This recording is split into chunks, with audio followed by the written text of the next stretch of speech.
ओम श्री कृष्णाय नमः। आप सभी का हमारे YouTube चैनल पर हार्दिक स्वागत है।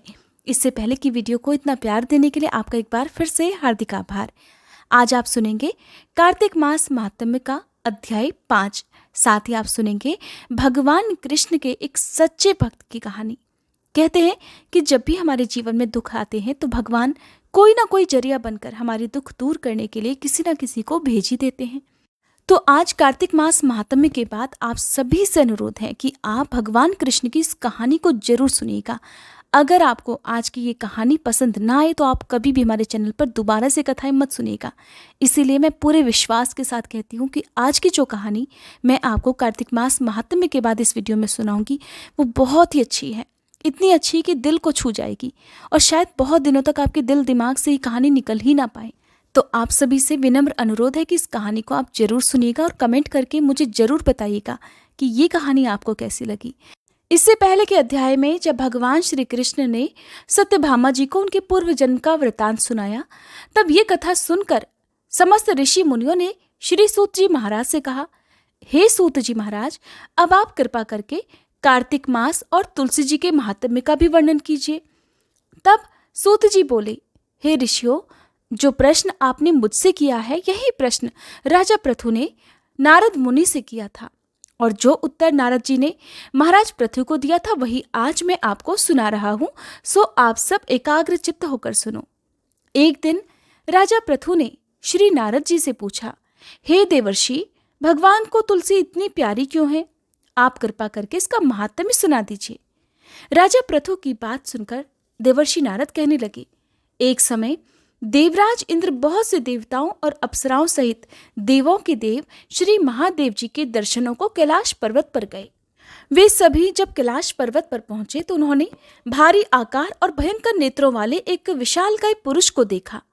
तब देवराज इंद्र ने उससे पूछा, तू कौन है और भगवान शिव कहाँ है? देवराज इंद्र के कई बार पूछने पर भी उसने कोई उत्तर नहीं दिया तो देवराज को बड़ा क्रोध आया। मारे क्रोध के देवराज इंद्र ने अपना वज्र उसके कंठ पर दे मारा, जिससे उसका कंठ नीला हो गया, परंतु साथ ही इंद्र का वज्र भी भस्म हो गया। फिर उसकी आंखों में प्रचंड ज्वाला प्रकट हुई। उस समय ऐसा प्रतीत हो रहा था मानो यह ज्वाला देवराज इंद्र सहित सारे संसार को जलाकर भस्म कर देगी। ऐसी भयानक परिस्थिति देखकर देवगुरु बृहस्पति जी तथा देवराज इंद्र आदि सभी देवता नतमस्तक होकर भगवान शिव की स्तुति करते हुए कहने लगे कि हे देवों के देव श्री महादेव, त्रिपुरासुर और अघासुर का विनाश करने वाले हे त्रिपुरारी अघहारी, आपको बारंबार नमस्कार है। हे सुर नर मुनियों की रक्षा करने वाले, आपको नतमस्तक प्रणाम है।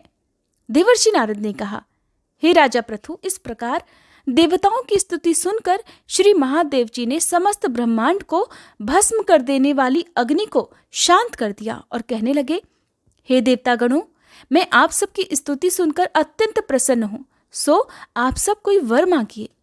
तब समस्त देवताओं सहित देवगुरु श्री बृहस्पति जी ने क्षमा दान मांगा और कहा कि हे देव, जो सुरराज से अपराध हुआ है उसके लिए क्षमा प्रदान कीजिए।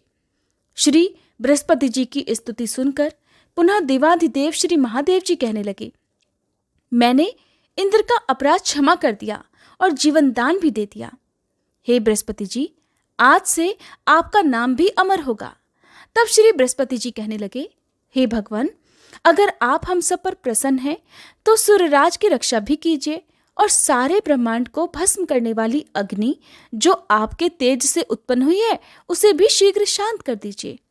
भगवान शंकर कहने लगे, मेरे नेत्रों से निकला हुआ ज्वाला रूपी तेज अब वापस कैसे हो सकेगा, इसलिए अब हम इसे कहीं दूर फेंक देते हैं। ऐसा कहकर भगवान भूतेश्वर ने उस अग्नि को समुद्र में फेंक दिया। तब वह अग्नि गंगा के संगम पर गंगा सागर में जा गिरी और एक बालक का रूप धारण करके रोने लगी। उसके रोने की आवाज से पृथ्वी कंपायमान हो गई, सप्तद्वीप बहरे हो गए। ऐसा घोर आश्चर्य देखकर, समुद्र की गोद में बालक को रोते हुए देखकर श्री ब्रह्मा जी बड़े आश्चर्य से पूछने लगे, ये किसका बालक है? समुद्र ने उस बालक को बड़े आदर से उठाकर ब्रह्मा जी की गोद में दे दिया और कहा कि ये मेरा पुत्र है जो गंगा से उत्पन्न हुआ है। अब आप इसका जात कर्म कराइए उसी समय उस बालक ने ब्रह्मा जी की दाढ़ी पकड़कर बड़े जोर से मरोड़ दी, जिसके मरोड़ने से ब्रह्मा जी की आंखों में आंसू भर आए। तब किसी प्रकार से ब्रह्मा जी ने अपनी दाढ़ी छुड़ाई और कहा, इसने हमारी आंखों से जल निकाला है, इसलिए इसका नाम जलंधर होगा और यह शिवजी के अलावा संसार में और किसी के हाथ से नहीं मर पाएगा।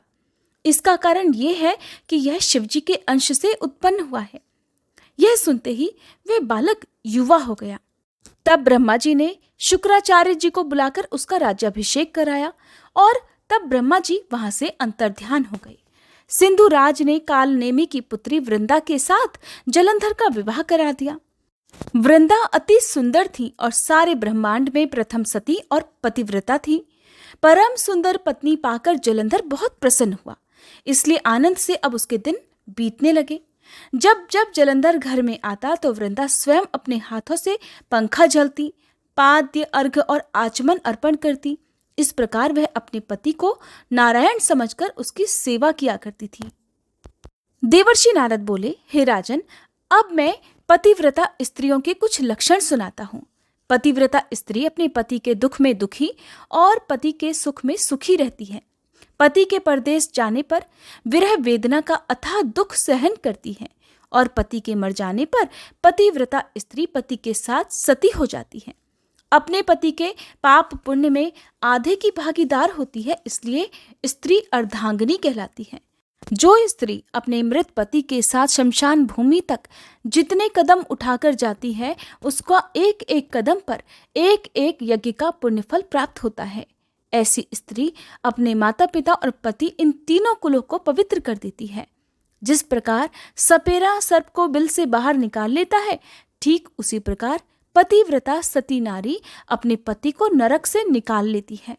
जलंधर की कथा पर वापस आते हुए देवर्षि नारद ने आगे कहा, हे राजा पृथु, देवताओं के भय से भयभीत होकर जो सब दैत्य पाताल लोक में भाग गए थे, वे जलंधर का अभय पाकर फिर से पृथ्वी पर आकर निर्भय घूमने लगे। उसी समय जलंधर ने राहु के कटे हुए सिर को देखा और उसने शुक्राचार्य जी से इसका रहस्य पूछा। तब उन्होंने समुद्र मंथन के समय देवताओं द्वारा अमृत को छले जाने का समस्त वृतांत उसे कह सुनाया। इस प्रकार अपने पिता का मंथन और देवताओं द्वारा दैत्यों का अपमान सुनकर जलंधर को बड़ा क्रोध आया। क्रोध में भरे हुए जलंधर ने घसमर नामक दूत को बुलवाया और देवताओं के पास भेजा। घसमर ने देवराज इंद्र की सभा में जाकर अभिमानवश न तो अपना मस्तक झुकाया और न नमस्कार किया, बल्कि गरज कर कहा कि दैत्यराज जलंधर ने जो कुछ कहला भेजा है वह सब कान खोल कर सुन लो। उन्होंने कहा है कि मेरे पिता समुद्र का मंथन करके जो 14 रत्न तुमने लिए हैं उन पर तुम्हारा कोई अधिकार नहीं है। भला इसी में है कि वे रत्न तुम हमको वापस लौटा दो। दूत के ऐसे अभिमान पूर्ण शब्द सुनकर देवराज इंद्र भयभीत हो गए और विस्मय के साथ बोले कि समुद्र सदैव हमारे शत्रु दैत्यों की रक्षा करता है, इसलिए उसको हमने मत कर जो रतन लिए हैं उस पर दैत्यों का कोई अधिकार नहीं। दूत ने देवराज के ऐसे वचन सुनकर वापस लौटकर जलंधर को उत्तर सुना दिया। इसे सुनकर जलंधर को बहुत क्रोध आया और देवताओं को जीतने का उपाय वह सोचने लगा। उसने सभी दिशाओं में दूत भेजकर और पाताल में संदेश देकर समस्त दैत्यों को बुला लिया और शुंभ और निशुंभ को दैत्य दल का सेनापति बना दिया। उन्होंने दैत्य दल सहित नंदनवन में जाकर देवराज इंद्र की अमरावतीपुरी को चारों ओर से घेर लिया। तब देवराज इंद्र की आज्ञा से देवता भी युद्ध करने के लिए तैयार होकर युद्ध के मैदान में आ डटे। अनेक प्रकार के शस्त्रों से दैत्यों और देवताओं में भीषण युद्ध आरंभ हो गया। दोनों पक्ष एक दूसरे को मार मार कर गिराने लगे। सब ओर रक्त की धारा बहने लगी। मरकर गिरे हुए हाथियों और घोड़ों से पृथ्वी भर गई। जो दैत्य समर भूमि में मर जाते थे उन्हें शुक्राचार्य अपनी संजीवनी विद्या से जीवित करने लगे। उधर देवगुरु बृहस्पति भी द्रोणाचल पर्वत की दिव्य जड़ी बूटियों का प्रयोग करके देवताओं को दोबारा जीवित करने लगे। जब देवगुरु बृहस्पति द्वारा जड़ी बूटियों के प्रयोग से देवताओं को जीवित करने का समाचार दैत्यराज जलंधर ने सुना तो उसने समस्त बलशाली दैत्यों को एकत्रित करके आज्ञा दी कि द्रोणाचल पर्वत उठाकर समुद्र में फेंक दो। जलंधर की आज्ञा पाते ही दैत्यों ने द्रोणाचल पर्वत उठाकर समुद्र में फेंक दिया और फिर घोर युद्ध आरंभ कर दिया। दोबारा प्रारंभ हुए युद्ध में बहुत से देवता मारे गए। तब देवगुरु बृहस्पति जी एक बार फिर संजीवनी बूटी लेने के लिए द्रोणाचल पर्वत पर गए। वहां पर पर्वत को ना पाकर और देवताओं का संहार होते देखकर देवगुरु घबरा गए। इसके बाद जो कुछ भी हुआ उसका वृतांत आप आगे आने वाली वीडियो में सुनिएगा। उम्मीद करती हूँ ये वीडियो आपको पसंद आई होगी। अब सुनिए भगवान कृष्ण और उनके सच्चे भक्त की कहानी। भगवान कृष्ण के चमत्कारों की सच्ची कहानियां आप सभी को कभी भी सुनने को मिल सकती हैं। कहते हैं कि वृंदावन में आज भी ऐसे कई आश्चर्य दिखाई देते हैं। कहा जाता है यहाँ ऐसे संत भी हुए हैं जिनके चमत्कारों के किस्से हमेशा चर्चा में रहे हैं। ऐसा ही एक चमत्कार है पागल बाबा का मंदिर और उनके इस मंदिर के निर्माण की कहानी। पागल बाबा का मंदिर मथुरा वृंदावन के रास्ते पर स्थित है। इसके बारे में एक कथा प्रचलित है। इसके अनुसार एक गरीब कृष्ण भक्त था जो दिन भर ठाकुर जी का नाम लिया करता था। हर समय बस भगवान कृष्ण की भक्ति में ही लीन रहता था। उसके पास जो कुछ भी था, या आप ऐसा भी कह सकते हैं कि जितना भी रूखा सूखा उसे मांगकर मिलता, उसे परम आनंद के साथ और भगवान की मर्जी समझकर वो खुशी खुशी ग्रहण करता था। इस तरह उसके दिन बीत रहे थे। एक बार वो किसी साहूकार से पैसे लेने के लिए गया। साहूकार ने उससे जल्दी ही पैसे लौटाने का वादा भी ले लिया। भगवान कृष्ण का वो परम भक्त एक गरीब ब्राह्मण था। अब वादे के अनुसार हर महीने नियम से किस्त का हिसाब करके साहूकार के पैसे लौटाने चले जाता था। आखिरी किस्त बची थी। आखिरी किस्त के थोड़े दिन पहले ही साहूकार ने वसूली का एक पत्र उस गरीब ब्राह्मण के घर भिजवा दिया। बेचारे उस गरीब ब्राह्मण ने जब साहूकार का पत्र देखा तो बड़ा परेशान हो गया। जल्दी से गया साहूकार के पास और उससे हाथ जोड़कर विनती करने लगा कि वो उसे कुछ समय का अवसर और दे। लेकिन वो साहूकार नहीं माना। अब मामला अदालत में पहुंच गया, यानी कि साहूकार ने ब्राह्मण पर मुकदमा दर्ज कर दिया। अब ब्राह्मण ने जज से विनती करते हुए कहा कि एक किस्त के अलावा उसने तो साहूकार का सारा कर्ज अदा कर दिया है। जज साहब, ये साहूकार बिल्कुल झूठ बोल रहा है। ना तो मैंने कोई झूठ बोला है और ना ही मैंने कोई धोखा दिया है। गरीब ब्राह्मण की बात सुनकर साहूकार को गुस्सा आ गया। अब वो उस गरीब ब्राह्मण को झूठा साबित करने की पूरी कोशिश में लग गया। जज साहब के सामने कहने लगा, जज साहब, ये बिल्कुल झूठ बोल रहा है। अगर इसने बाकी का कर्ज लौटा दिया हो तो जिसके भी सामने इसने लौटा दिया हो उसे भी अदालत में पेश किया जाए। इतना सुनना था कि ब्राह्मण सोच में डूब गया, क्योंकि उसका कोई भी गवाह नहीं था। वो तो एक ईमानदार व्यक्ति था और उसने बिना कुछ सोचे समझे साहूकार का बाकी कर्ज लौटाया तो था, लेकिन उस समय कोई आसपास नहीं था जो कि उसकी गवाही दे सके। अब ब्राह्मण बड़ा परेशान मन ही मन अपने भगवान कृष्ण को याद करने लगा। कहने लगा, प्रभु, ये कैसी मुसीबत आन पड़ी। अब मैं गवाह के रूप में किसे पेश करूं? तभी हाथ जोड़कर वह ब्राह्मण मन ही मन भगवान कृष्ण से कहने लगा, भगवान, अब तो मैं कुछ नहीं जानता। हे प्रभु, अब तो केवल आपका ही सहारा है। केवल आप ही इस समस्या से मुझे उबार सकते हैं। हे भगवान, ये साहूकार तो एकदम झूठ बोल रहा है। अब मैं कैसे साबित करूं कि मैंने उसका बाकी का कर्ज लौटा दिया है? और इस बारे में सिर्फ आप ही जान सकते हैं। इस बात का पता या तो मुझे है या केवल आपको है। अब तो मैं आपको ही गवाह बनाऊंगा। हे प्रभु, अब तो जज साहब के सामने मैं आपका ही नाम गवाह में लेने जा रहा हूँ। अब आपको जैसा उचित लगता हो वैसा करिए। अपने मन में भगवान कृष्ण से इस तरह से बातें करने के बाद उस ब्राह्मण ने गवाह के रूप में भगवान कृष्ण का ही नाम ले लिया। जब जज साहब ने ये बात सुनी तो बड़े हैरान हुए, लेकिन बाद में ब्राह्मण से उनका पता मांगा गया। ब्राह्मण के कहने पर एक नोटिस बांके बिहारी के मंदिर में भेजा गया, क्योंकि जब भी किसी के घर कोई नोटिस भेजना होता है तो उसका पता भी तो जरूरी होता है। बस फिर क्या था, ब्राह्मण ने बांके बिहारी के मंदिर का पता उस पत्र में लिखवा दिया गया। पेशी की अगली तारीख तय हुई। अब चमत्कार देखिए, पेशी की अगली तारीख हुई तो एक बूढ़ा आदमी अदालत में पेश हो गया और ब्राह्मण की तरफ से गवाही देते हुए कहने लगा कि जज साहब, यह ब्राह्मण साहूकार के पैसे लौटाता था, तब मैं उसके साथ ही होता था। बूढ़े आदमी ने रकम वापस करने की हर तारीख को अदालत में मुंह जबानी बता दिया, जैसे उसे सब कुछ एक एक करके पता हो। अब जज साहब ने साहूकार के खाते की जांच करवाई। जब जांच करवाई तो साहूकार के खाते में भी बूढ़े आदमी द्वारा बताई गई धनराशि की तारीख और जमा करने की तारीख एकदम सही निकली। उधर वो साहूकार बड़ा चालाक था। साहूकार ने धनराशि दर्ज तो की थी, लेकिन सारे नाम फर्जी लिखे थे। इस तरह से जांच करने पर पाया गया कि साहूकार एकदम झूठ बोल रहा था और वह गरीब ब्राह्मण निर्दोष था। जज ने इसी बात के आधार पर ब्राह्मण को निर्दोष साबित कर दिया। लेकिन जज साहब अभी तक हैरान थे कि एक इतना बूढ़ा आदमी इतनी सारी तारीखें और हिसाब आखिर भला कैसे याद रख सकता है। तब जज साहब ने उस बारे में ब्राह्मण से पूछ लिया कि एक बात बताइए, ये बूढ़ा आदमी कौन है? तो ब्राह्मण ने उत्तर दिया कि वो तो सब जगह रहता है, लोग उन्हें श्याम, कान्हा, कृष्ण आदि कई नामों से जानते हैं। इसके बाद जज साहब ने फिर से उस गरीब ब्राह्मण से पूछा कि बताइए, सच बताइए, वो बूढ़ा आदमी कौन था? अब ब्राह्मण देवता कहने लगे, सच में उसे नहीं पता कि वो बूढ़ा आदमी कौन था और कहाँ से आया था। जज साहब, मैं सही कहता हूँ, मैंने तो केवल बांके बिहारी का पता उस पत्र में लिखवा दिया था। जज साहब ने जब ये बात सुनी तो जानकर बड़े हैरान हुए। उनके मन में एक के बाद एक कई प्रश्न उभरने लगे। अब वो रात दिन यही सोचते रहते कि आखिरकार वो आदमी था कौन।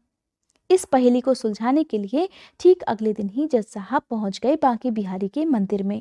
दरअसल बात ये थी कि जज साहब के मन में एक बहुत बड़ा संशय था। वो जानते थे कि एक बूढ़ा आदमी इतनी सारी तारीखें और एक के बाद एक सारा हिसाब उसे मुंह जबानी याद था, जो कि साधारण बात नहीं थी। बस अपने मन में उमड़ते इन्हीं प्रश्नों का जवाब पाने के लिए जज साहब पहुंच गए थे बांके बिहारी जी के मंदिर में। पुजारी जी से जज साहब ने सारी बात बता दी। पुजारी जी से ये भी कहा कि जज साहब, अगर हो सके तो मुझे उस बूढ़े आदमी का पता भी बताइए, आखिरकार वो आदमी रहता कहाँ है। जब पुजारी जी ने जज की बातें सुनी तो बड़े हैरान, कहने लगे, जज साहब, ऐसा तो कोई भी आदमी यहाँ नहीं रहता। अब जज साहब समझ गए कि जरूर भगवान कृष्ण का ही ये चमत्कार रहा होगा और हो सकता है बूढ़े व्यक्ति के भेष में साक्षात भगवान कृष्ण ही आए होंगे। इस घटना का जज पर इतना असर पड़ा, कहा जाता है कि उन्होंने तभी अपने पद से इस्तीफा दे दिया और अपना घर परिवार भी छोड़ दिया और एक साधु संत बन गए। कहा जाता है भगवान कृष्ण की ये एक सच्ची घटना थी। स्थानीय लोगों का मानना है कि बहुत सालों बाद वह जज पागल बाबा के नाम से वृंदावन में लौटे और तब उन्होंने वहां पागल बाबा मंदिर का निर्माण कराया। पागल बाबा का मंदिर कैसे बना, इसके बारे में एक और मान्यता भी है। कहा जाता है कि जब जज साहब को ये बात पता चली कि उसके सामने साक्षात श्री कृष्ण अदालत में गवाही देने के लिए पेश हुए थे, तब वो अपना सब कुछ छोड़कर बांके बिहारी को ढूंढने लगे। उस बात ने जज साहब को पागल सा कर दिया। इसके बाद जब वो कभी भी किसी भी भंडारे में जाते तो वहां से पत्तलों की जूठन उठाते और उस जूठन में से आधा जूठन ठाकुर जी को अर्पित करते और आधा खुद खा लेते। उन्हें ऐसा करते देखकर लोग उनके खिलाफ हो गए। लोगों ने उन्हें मारना पीटना शुरू कर दिया, लेकिन वो फिर भी नहीं सुधरे। जूठन बटोर बटोर कर खाते रहे और ठाकुर जी को भी खिलाते रहे। इससे परेशान होकर लोगों ने एक बार उनके खिलाफ एक योजना बनाई। फिर वहां पर रहने वाले लोगों ने एक योजना बनाई जिसके अनुसार अपनी पत्तलों में उन्होंने कुछ भी नहीं छोड़ा। जब भी भंडारा होता तो लोग कुछ भी जूठन बाकी ना छोड़ते ताकि वो पागल ठाकुर जी को जूठन ना खिला सके। लेकिन जज साहब, जो कि एक पागल बन चुके थे, उन्होंने फिर भी सभी पत्तलों को पोंछ पोंछ कर एक निवाला इकट्ठा किया और अपने मुंह में डाल दिया। अरे, ये आज मैंने क्या कर दिया, अपने ठाकुर जी को भोग लगाए बिना ही खुद खा लिया। जैसे ही उन्हें इस बात का एहसास हुआ कि उन्होंने बिना भोग लगाए ही निवाला मुंह में रख लिया है, तब उन्होंने मुंह के अंदर रखा हुआ निवाला गले से नीचे नहीं उतारा कि अगर मैं पहले खा लूंगा तो ठाकुर जी का अपमान हो जाएगा और अगर इस अन्न को थूक देता हूँ तो अन्न का अपमान हो जाएगा। अब वो पागल अपने मुंह में निवाला लिए हुए ठाकुर जी का ध्यान करता रहा। तभी अचानक से बाल गोपाल एक सुंदर से बालक के रूप में पागल जज के पास आए और कहने लगे, क्यों जज साहब, आज मेरा भोजन कहाँ है? ये बात सुनते ही जज साहब की आंखें आंसुओं से भर गईं और वो मन ही मन कहने लगे, ठाकुर जी, बहुत भारी गलती हो गई, मुझे माफ कर दीजिए। ठाकुर जी भी मुस्कुराते हुए कहने लगे, आज तक तो तुमने मुझे लोगों का जूठा खिलाया है, किंतु आज अपना ही जूठा खिला दो। जज साहब की आंखों से आंसू थे कि रुकने का नाम ही नहीं ले रहे थे। रोते रोते वो बाल गोपाल के चरणों में गिर पड़े और वहीं पर उन्होंने अपने प्राण त्याग दिए। और आज भी जज साहब को समर्पित पागल बाबा नाम का विशाल मंदिर वृंदावन में स्थित है। कहते हैं कि यहाँ आने वाला कोई भी भक्त खाली हाथ नहीं जाता। यहाँ भक्तों की हर मनोकामना पागल बाबा और कृष्ण कन्हैया जरूर सुनते हैं। पागल बाबा का ये आश्रम बहुत ही चमत्कारिक है और यहाँ आने वाले भक्तों को भगवान कृष्ण के चमत्कारों का साक्षात दर्शन होता है। आज की ये वीडियो आपको कैसी लगी कमेंट बॉक्स में मुझे जरूर बताइएगा।